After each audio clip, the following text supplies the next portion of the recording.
Grounding an amateur radio station is important in three ways. First is electrical safety to the operator and the equipment. Second is suppression of stray radio frequency, also known as RF grounding, which will improve the performance of the radio in terms of transmission and reception of radio signals. Third aspect is protection from lightning, especially for high-rise antennas well above other conducting structures in the neighborhood. When I started as a ham radio operator in 1980s, I was mostly concerned about the first aspect, as I was not very much aware of the second aspect and thought that the last aspect is beyond my control. I was quite worried about the first aspect because my vacuum tube radio was having a transformer with 600 volt AC output. The rectified DC voltage on top of the 807 tubes would be in the range of 845 volts. That was at my parents' home, where we had a grounding system for the home electrical wiring. There was a large grounding pit about 2 feet from the basement of the building, which had been filled with charcoal and salt.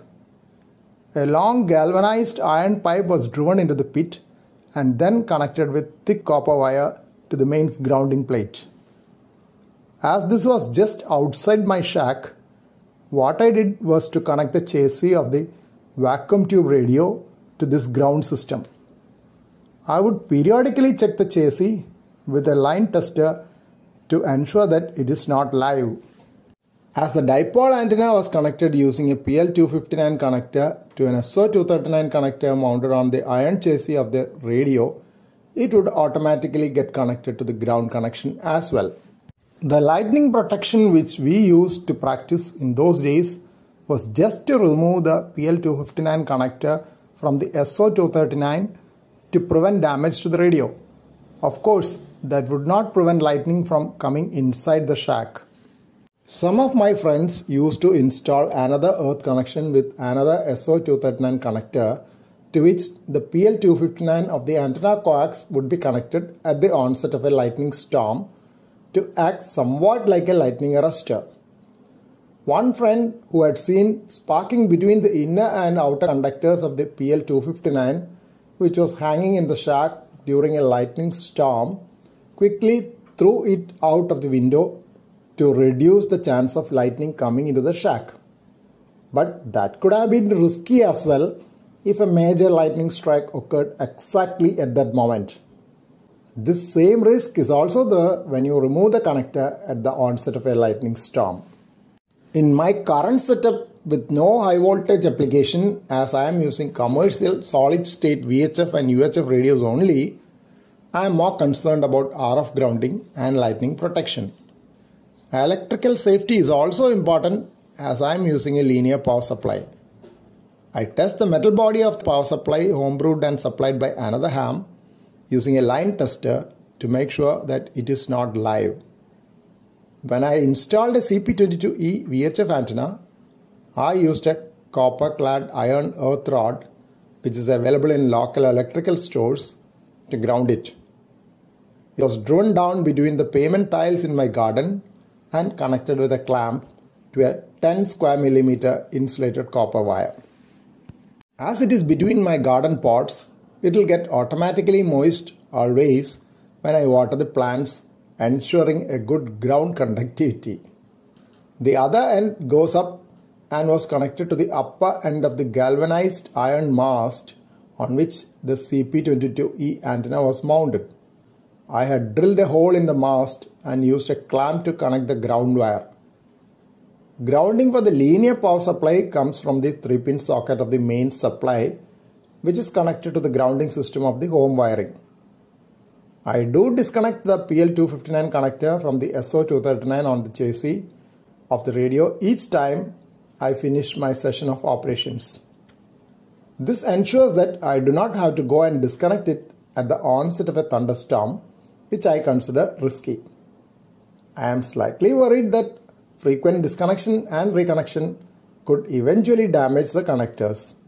But I am more concerned about the lightning safety, as I was told by one of my Elmers that frequency of lightning strikes have increased over the years due to global warming. So much for the practical experience. Now a bit to the theoretical aspects.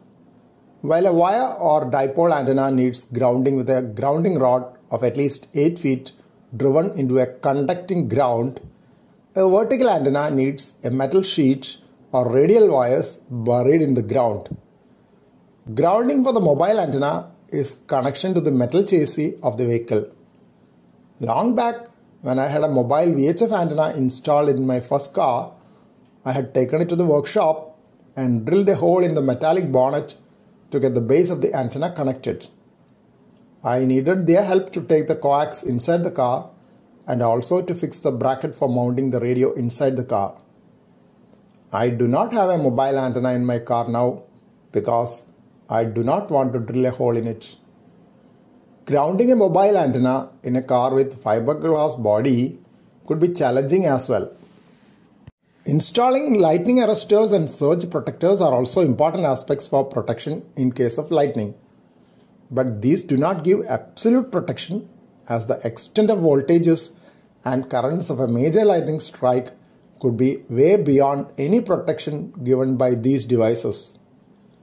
One of my Elmers recently lost a cable television set-top box in a lightning strike in spite of having extensive lightning protection measures installed at his home. Some regions are more prone for lightning strikes than other regions as well. The type of grounding for RF depends on the type of antenna as mentioned. If it is a complete antenna like a dipole or a ground plane which does not need an RF ground, an additional ground is not needed for RF performance. But common mode currents on the feed line have to be avoided using an RF choke or balun. Several turns of coax at the base of the antenna depending on the frequency is a common mode of implementing this. Others use ferrite beads slided onto the coax for the same purpose. A grounding rod is not enough as RF ground for a quarter wave vertical antenna and needs additional radials buried in the ground. Number of radials needed will be more if the vertical antenna is shorter than quarter wavelength. If it is half wavelength, grounding rod may be enough as an RF ground.